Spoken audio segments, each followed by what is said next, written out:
Welcome to the Learning Pines YouTube. We hope this video helps. In this video, I will show how to make tuna panini sandwich step by step. Start by draining tuna completely, then mix with mayonnaise, Dijon mustard, chopped celery, salt, and black pepper.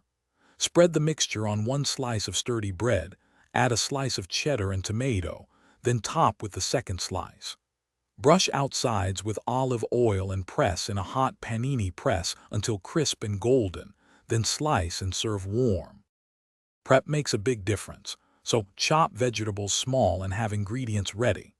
Mix tuna gently to keep some flake while achieving creamy consistency with mayo and mustard. Season lightly, then taste and tweak salt or pepper as needed. Toasting the bread briefly before assembling prevents sogginess from juicy tomato slices. Assemble quickly so bread stays crisp, and remember a thin coat of olive oil on the exterior helps create that perfect golden crust. If you're finding this video helpful, please subscribe and like. It really supports the channel and helps more people discover easy recipes. Quick recommendation: bring your space to life with the Echo Dot smart speaker.